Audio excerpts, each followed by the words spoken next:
Pada saat kita sudah menyandingkan diri dengan Tuhan, pada saat itu sebenarnya kita sudah merampok hak Allah tuh. Kita sebenarnya merampas hak Allah. Mana hak Allah yang kita rampas, yang kita rampok? Ya. Allah wujud, lalu kita merasa pula diri kita wujud. Allah sama basar, kita merasa pula diri kita ini sama basar. Allah kalam, Allah ilmu, Allah qada, iradat dan hayat. Kita merasa pula lah diri kita ini yang kalam, yang ilmu, yang qada, iradat dan hayat itu. Itu yang merampok hak Allah itu. Makanya supaya kita ini tidak dikatakan Allah merampok, serahkan kembali hak Allah itu. Kapan Bapak Ibu akan menyerahkan hak Allah itu kembali? Pada saat kita sudah sadar, pada saat kita sudah mengerti bahwa diri kita ini sejak mula jadinya tidak pernah ada. Kapan diri kita ini sejak mula jadinya tidak pernah ada? Khalifah. Diri Khalifah, diri Ustadz, diri kita semua sejak mula jadinya tidak pernah ada. Kapan itu sejak mula jadinya tidak pernah ada?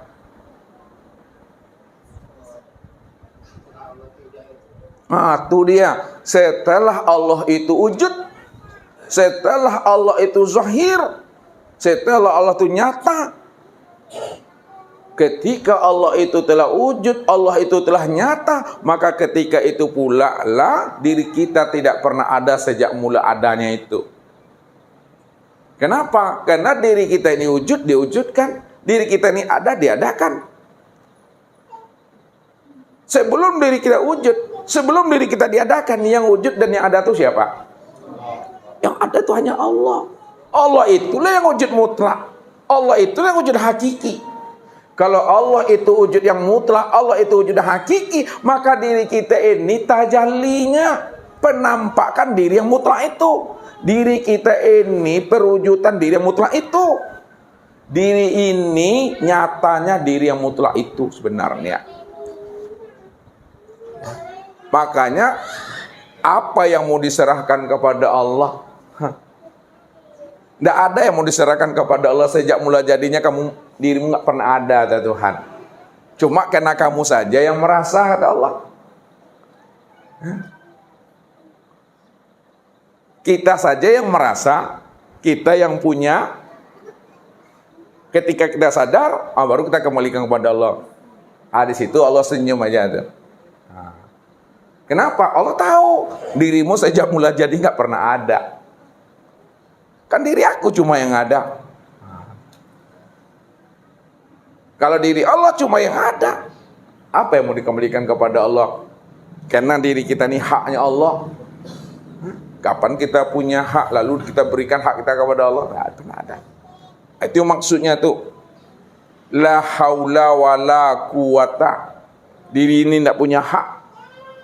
Yang punya hak itu illa billah. Allah tuh cuma yang punya hak, karena dia yang ada semata-mata. Ketika itu Bapak Ibu, setelah kita sadari, kita pahami, sudah kita mengerti akan diri kita sebenar-benarnya, diri kita ini sejak mula jadinya tidak pernah ada. Lalu sadar kita itu, pada saat itu kita telah kembali kepada Allah itu. Jadi jangan tunggu dikapani. Tahu maksudnya? Jangan tunggu disolati sebelum dikapani, sebelum disolati. Selagi hidup nih, pulangkan itu. Itu maksudnya kembali itu. Jangan innalillahi wa inna ilaihi raji'un. Terjebak kita dengan bahasa sesungguhnya asal kita Allah, kembali kepada Allah. Lihat. Kalau kita memahami makna terjemah, ini diri kita. Asalnya dari Allah, kan gitu. Ketika mati, diri ini berjalan dia menemui Allah. Apa seperti itu? Ya tidak, Bapak Ibu. Ini yang Ustadz maksud tadi. Daniel tinggalnya di Marpoyan, pergi malam nih ke majelis, nanti pulang lagi ke sana. Benar contoh itu secara logika, tapi secara makna tidak tepat. Makna contoh kembali kepada Allah itu seperti tadi. Kalau contoh itu Daniel di Marpoyan lalu kembali ke Marpoyan, dibawakan makna contoh yang sebenarnya innalillahi wa inna ilaihi raji'un, berarti Allah itu berjarak. Ya. Allah itu bertempat. Padahal dia cuma yang ada. Segala tempat itu kenyataan dirinya. Tidak ada yang lain, hanya dirinya cuma. Maka makna kembali itu bukan seperti itu. Makna kembali itu, nah kalau disimpulkan kaji kita sementara malam ini, makna kembali itu sadari sesadar-sadarnya bahwa diri kita sejak mula jadinya tidak pernah ada. Ketika itu udah kembalilah kepada Allah itu. Allah cuma yang ada. Itu makna kembali. Itulah makna syahadat tuh. Nah, tuh. Jadi syahadat itu bukan hanya dalam bentuk lafaz. Kalau bentuk lafaz itu ucapan namanya asyhadu an la ilaha illallah wa asyhadu anna Muhammad Rasulullah. Itu syahadat lafaz, itu syahadat ucapan. Apakah kalimat syahadat itu yang syahadat? Tidak Bapak Ibu, itu ucapan. Yang syahadat sebenarnya syahadat itu sudah menyaksikan Allah sempurna nyata pada diri insan ini. Ini yang makna syahadat. Kalau kita sudah menyaksikan Allah secara sempurna pada diri insan, mati kita secara syariatnya itu yang disebut namanya mati syahid. Mati sudah menyaksikan Allah pada diri sendiri. Diri sendiri ini tiada lain adalah dirinya sendiri. Bukan itu. Yang syahadat. Itu yang menyaksikan.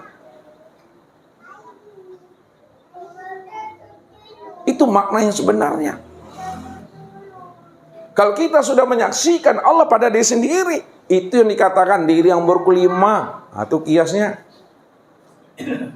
Diri yang berkelima itu diri yang sudah mengenal dan menyaksikan Allah pada diri sendiri. Itu yang berkelima itu.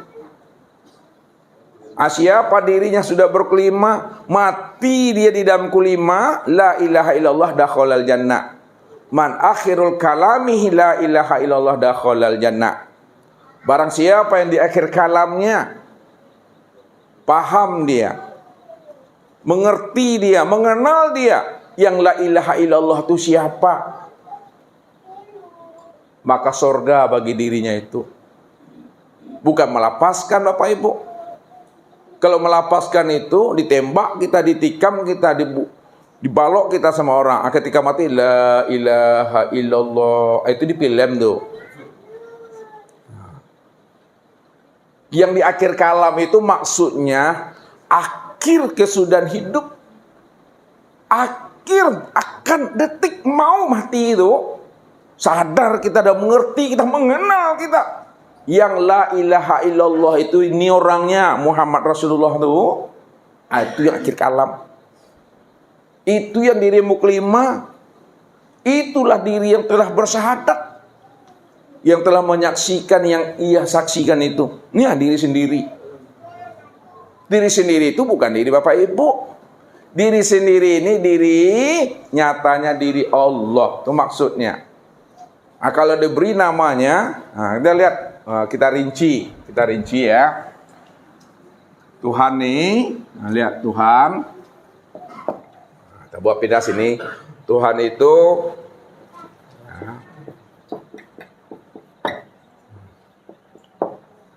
ada namanya. Nah, Tuhan itu punya nama. Tuhan itu punya nama wujud dirinya. Tuhan itu punya nama rupa dirinya. Tuhan itu punya rahasia dirinya. Lihat, kalau itu Tuhan punya nama, pertanyaannya siapa nama dirinya? Aduh, nama dirinya siapa? Allah. Kalau Tuhan itu punya nama wujud dirinya, siapa nama wujud diri Tuhan? Itu Muhammad. Kalau Tuhan itu punya rupa wujud dirinya, siapa nama rupa wujud dirinya? Bernama Adam. Kalau Allah punya nama rahasia wujud dirinya, siapa nama rahasia wujud dirinya? Disebut insan. Itu maksudnya tuh. Jadi kalau Ustadz sampaikan sama Bapak Ibu, Allah tuh namaku, Muhammad itu wujud diriku, Adam itu rupaku, insan itu rahasia diriku. Nah, namanya berapa tuh? 4. Tapi dirinya 1 cuma. Ya. Kayak Pak Ridho nih, Pak Ridho nih Tuhan, namanya Allah, ya, wujudnya Muhammad, rupanya Adam, rahasianya insan, aku yang menanggungnya. Menanggung zat sifat asmal itu aku, diriku. Nah, itu maksudnya itu. Namun tak boleh ngaku-ngaku. Kalau udah paham jangan ngaku-ngaku. Diam aja lah lagi. Karena Nabi udah katakan, man arafallah fahuwallah. Nah, ini lihat, ini dalilnya. Man arafallah fahuwallah. Barang siapa yang telah kenal Allah, Allah itu cuma yang wujud, dia yang melihat, mendengar, berkata, mengetahui, berkuasa, berkenan dan hidup, fahuwallah. Maka yang hidup itu ya Allah, yang wujud itu hanya Allah. Memangnya ada lagi yang wujud selain Allah? Adakah yang hidup lagi selain daripada Allah? Tidak ada. Siapa yang telah mengenal Allah, Allah itu yang wujud, Allah itu yang hidup, maka dialah yang Allah itu. Ada paham kita seperti itu? Man arafallah kalla lisanahu. Man arafallah kalla lisanahu. Siapa yang telah mengenal Allah, maka di situ keluhlah lidahnya, lisannya.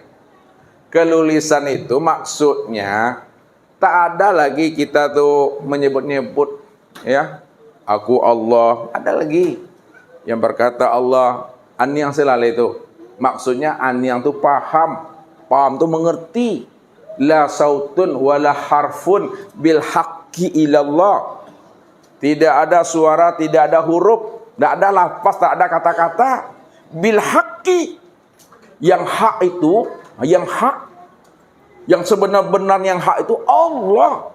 Yang Allah itu yang mana? Allah itu yang bukan sebutan tuh. Allah itu bukan kata-kata itu. Allah itu, ya, segala yang ada nih, ya, segala yang wujud tuh, sempurnanya ini. Jadi tak boleh disebut. Kalau disebut, abeku yang ditunjuk lain pula betul. Makanya lain disebut, lain pula tunjuk, lain yang tunjuk, lain pula sabut. Jadi supaya tidak salah dalam menyebut, tidak pula salah cara kita menunjuk, paham saja lah tuh. Sadar sesadar-sadarnya, mengerti dengan mengerti-mengertinya, bahwa segala yang ada ini itulah wujudnya, itulah rupanya, itulah wajahnya. Nah, kesimpulan yang kedua untuk memahaminya, lihat, wallahu nafsiyun wa ana nafsahu wujudahu. Wallahu nafsiyun wa ana nafsahu wujudahu. Allah diriku dan diriku wujud Allah. Allah diriku, diriku wujud Allah. Itu bahasa makrifat. Ya, bahasa makrifat. Yang Allah itu, Tuhan berkata dengan menyebut namanya, yang Allah itu ya diriku. Dan diriku inilah yang bernama Allah itu. Itu dia bahasanya itu. Kalau kita haluskan pemahamannya, Allah itu segala yang wujud, itu makrifat. Hakikatnya segala yang wujud itulah rupa Allah. Nah, Allah segala yang wujud itu rupa Allah. Segala yang wujud itu wajahnya Allah. Segala yang wujud itulah kenyataan Allah. Segala yang wujud itulah tajalli Allah. Segala yang wujud itulah perwujudan Allah. Nah, begitu. Jadi Allah segala yang wujud itulah rupanya, itulah bentuknya, itulah wajahnya. Nah, ketika itu kala lisanau, diam aja lagi Bapak Ibu. Nah, dalam penyampaian bahasanya, siapa yang telah mengenal diriku, yang telah wujud pada dirinya, maka rahasiakanlah diriku pada dirimu. Rahasiakan diriku pada dirimu, walaupun kamu mengatakan dirimu, namun dirimu itu tiadalah dirinya aku. Maknanya, aku merahasiakan diriku sendiri pada diriku sendiri. Makanya yang kenal siapa diriku sebenarnya, ya aku. Ya, yang kenal diri Allah itu ya Allah. Yang diri Allah itu, ini dia Bapak Ibu. Nih. Jadi disitulah kita memahaminya bahwa setiap nama ada orangnya. Setiap nama ada wujudnya. Apapun yang kita sebut, apapun yang kita bicarakan, pasti ada wujudnya. Pasti ada rupanya, pasti ada bendanya, pasti ada orangnya. Sebut mic, ini ke orangnya Pak Andre atau ini? Sebut spidol, ini ke orangnya atau ini? Nah, itu dia. Berarti setiap nama itu ada wujudnya, ada orangnya. Apapun yang kita sebut. Sekarang sebut Allah, mana orangnya Pak Andre? Ini orangnya. Ini wujudnya. Ustadz masuk ke dalam. Ketika Pak Andre, Ustadz katakan sebut Allah, mana orang ini? Apakah orangnya itu diri yang ini saja atau diri ini juga termasuk? Ini termasuk. Nah, kalaulah semuanya termasuk dirinya, maka kesimpulannya untuk mengambil pahamnya, disebut orangnya, disebut namanya, pasti ada wujud dan orangnya. Sebut Allah, yang orang itu, nia segala yang wujud. Siapa nama segala yang wujud tuh? Siapa nama segala yang wujud? Muhammad. Maka untuk menyaksikan rupanya Allah, untuk menyaksikan rupanya Tuhan, untuk menyaksikan wajahnya Allah, maka memandangnya kepada Muhammad. Muhammad itu yang mana? Muhammad itu segala yang ada. Namun kesempurnaan memandang Muhammad pada segala yang ada, memandangnya kepada insan. Sinilah sempurnanya itu. Nah, begitu Bapak Ibu memahaminya. Nah, disitulah terhentinya kalam kita, terhentinya segala ilmu itu. Maka hentikan akalmu, hentikan hatimu. Diamkan hatimu, diamkan pula pikiranmu. Yang ada hanya dia semata-mata. Nggak bisa disebut lagi. Kalau disebut bersifat namanya. Ya, kalau disebut bersifat, makanya sifat itu untuk menjelaskan hakikat yang sebenarnya. Kalau tidak disebut, tidak akan pernah bisa kita mengenal. Maka sebutan itu untuk menjelaskan hakikat yang sebenar-benarnya. Namun kalau kita dah paham hakikat yang sebenar-benarnya, tidak ada lagi kata penyebutan. Ya. Tidak ada lagi bahasa mengingat-ingat. Tidak ada lagi bahasa ingat. Tidak ada lagi bahasa menyembah. Tidak ada lagi bahasa memuji. Tidak ada lagi. Sebab kalau ada juga bahasa menyembah, pasti ada yang ada bahasa mengingat, pasti ada yang diingat.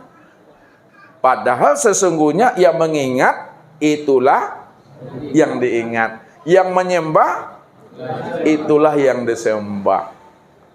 Kan diri Allah juga di situ. Kalau diri Allah di situ, untuk apa disebut kalimat itu? Kalimat itu kita sebut, kita jelaskan, kita jabarkan untuk mengambil paham supaya kita sampai kepada makna yang sebenarnya. Kalau sudah sampai kita kepada makna yang sebenarnya, tinggallah paham itu lagi. Hilang sebutan itu lagi. Hilang kata pengenalan itu lagi. Hilang kata melihat, hilang kata menyaksikan. Hilang kata makrifat, hilang kata hakikat, hilang kata tarikat dan syariat itu. Nah, tak ada bunyi kata syariat itu, nggak ada lagi. Ya, tak ada Bapak Ibu bersyariat. Tidak ada lagi Bapak Ibu bertarikat. Tidak ada lagi Bapak Ibu berhakikat. Tidak ada lagi Bapak Ibu bermakrifat, karena diri Bapak Ibu memang nggak ada. Nah, kalau disempurnakan juga kalimatnya itu, kan Allah cuma yang ada. Allah itulah yang bersyariat, Allah tuh yang bertarikat, Allah yang berhakikat, Allah yang bermakrifat. Dirinya sendiri di situ, dia menyaksikan dirinya, dia menjalankan takdir diri sendiri, dia menikmati dirinya sendiri di situ. Kalau Allah menikmati, menjalani takdir diri sendiri, perlukah Allah mengutarakan itu lagi? Kata perlu. Untuk apa? Memang kan udah aku kan. Kalau sudah aku yang menjalani takdir diriku sendiri, aku sudah menikmati dan asik dengan diriku sendiri, untuk apa aku sebut lagi? Tapi kenapa disebut itu? Untuk menjelaskan bahwa dirinya cuma yang ada, selain dirinya nggak ada. Makanya jangan merasa ada. Kalau merasa ada, itu yang disebut namanya jin. Jinnya tuh jin tomang. Jin tomang itu pengakuan diri. Itu yang iblis tuh, yang setan tuh. Dua aja tuh. Nah, kalau dia mengenal dirinya, disitulah dia hapus dirinya. Tidak disebut jin, tidak disebut setan. Tapi kalau dia tidak mengenal dirinya, disebutlah dirinya jin. Disitulah disebut nama dirinya setan. Ya, makanya jangan kita sibuk ya cari setan keluar diri. Carilah setan ke dalam diri. Ya. Setan ke dalam diri itu artinya nafsu itu. Itulah pengakuan itu. Pengakuan, keakuan. Ya. Makanya Bapak Ibu tak boleh mengatakan aku deyen ambo kalau tak paham makna aku deyen dan ambo itu. Tapi kalau kita dah paham makna aku, ambo, dayen, sebutlah itu. Karena akunya itu bukan akunya kita, akunya Allah. Dayen ambo itu bukan dayen ambonya kita, tapi dayen ambonya Allah. La ilaha illa ana. Tidak ada Tuhan yang wujud yang nyata, melainkan yang wujudnya nyata itu Tuhan itu aku. Yang dia juga dia, la ilaha illahu. Tidak ada dia melihat, yang mendengar, melainkan dia melihat. Itu hanya dia, Allah. Tuh paham itu. Boleh kita bilang akunya Daniel, bilanglah tuh. 50 tahun, 60 tahun, kalau sampai masuknya mati itu mah. Lalu akunya Daniel ada lagi tuh. Akunya siapa yang ada? Akunya Allah. Itulah aku yang sejati itu. Aden lah. Atau Aden yang sejati itu Allah. Jadi boleh kita mengatakan aku, saya, denai, ambo itu kalau kita paham. Tidak berdosa tuh. Tapi kalau tak mengerti kita hakikat aku, dayen, ambo, denai, saya itu wujud kazanbun, pengakuan dirimu yang mengatakan aku, denai, ambo itu walaupun ada bahasa yang kasar, ada bahasa yang halus, tetap dosa tuh. Dosa itu tidak memandang bahasa kasar dan halus. Pengakuan diri itu yang sebenarnya. Atau memahaminya tuh. Jadi kalau udah paham kita ya nikmati aja lah hidup ini lagi. Tak boleh kita lagi menuding-nuding Tuhan, menyala-nyalakan Tuhan, tak boleh. Ya, menyalahkan Tuhan itu nampak pada menyalahkan nasib, menyalahkan takdir, ya, menyala-nyalakan para senidu, itu tak boleh dah. Kalau awak menyalah-nyalai nasib, takdir, rata tangan, rata jari para senidu, ialah sama awak menyala-nyalakan Tuhan tuh mah. Itu. Ya, itu yang Ustaz sampaikan tuh. Sayang kepada diri itu bukti sayangnya kepada Allah. Benci kepada diri itu bukti bencinya kepada Allah. Jadi nampak bukti kita sayang kepada Allah itu pada diri. Nampak bencinya kita kepada Allah itu pada diri. Kalau awaklah paham bentuk sayang dan bencinya Allah sepulangnya kepada diri, maka baiklah sangku senyok pada Allah, sayang salah tu. Itu pandangan itu mestinya. Pandang ma'rifat itu ya begitu. Man nazara ila syai'in malam yarallahu fihi fahuwa batil. Barang siapa yang bisa memandang kepada sesuatu, siapakah nama sesuatu itu, silakanlah. Tapi tak mampu dia memandang Allah pada sesuatu, itu pandangan yang berdosa itu. Tapi siapa yang bisa memandang kepada sesuatu, lalu dia mampu memandang Allah pada sesuatu, karena Allah itu yang nyata pada sesuatu, dan Allah itulah yang bernama sesuatu, dan sesuatu itu aku, kata Allah. itu pandangan yang putus, itu pandangan makrifat. Maka hidup kita akan menjadi rahmatan lil alamin dan rahmatan bil alamin. Nah, lihat kesimpulan kaji. Nah, terakhir.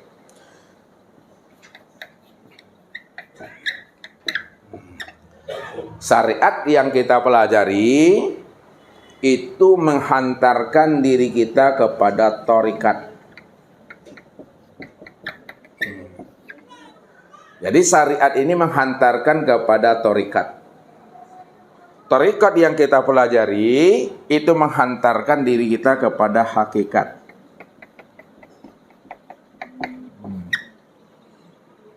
Jadi thariqat itu menghantarkan kepada hakikat. Sedangkan hakikat yang kita pelajari itu menghantarkan diri kita kepada makrifat. Jadi makrifat itu jalan menghantarkan diri kita, wasilah menghantarkan diri kita pada makrifat.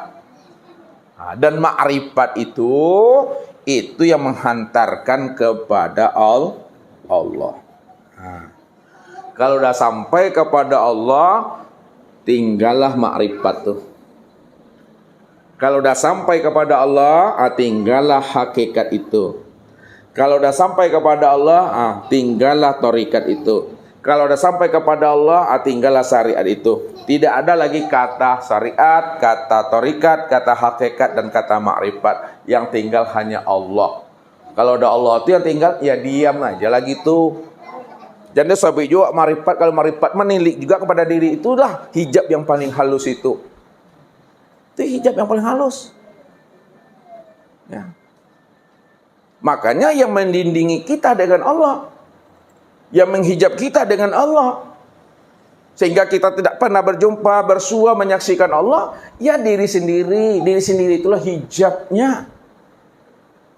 Maka hilangkanlah diri, jangan lagi diri merasa bermakrifat. Hilangkan diri, jangan diri lagi merasa berhakikat. Hilangkan diri, jangan lagi merasa diri yang berthariqat dan bersyariat. Allah aja di situ, diam di situ. Nah, jangan Bapak Ibu balikkan lagi pertanyaan, kalau gitu enggak bersyariat lagi Bapak Ibu.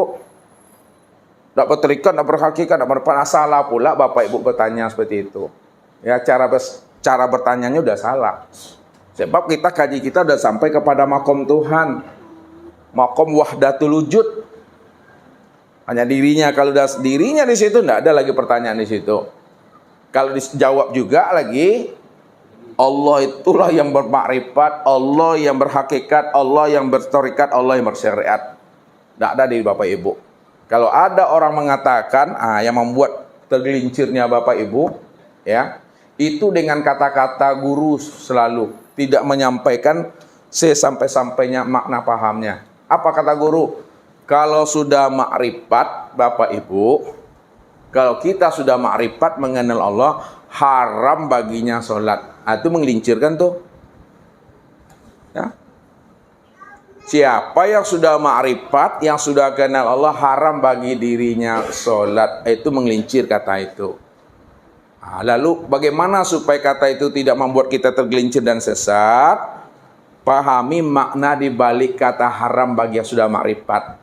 Maksudnya, siapa yang sudah makrifat, haram baginya sholat, haram baginya beribadah. Maksudnya, bukan berarti dia tidak sholat, bukan berarti dia tidak beribadah. Tetap sholat, tetap beribadah. Namun yang sholat dan beribadah itu bukanlah pengakuan dirinya.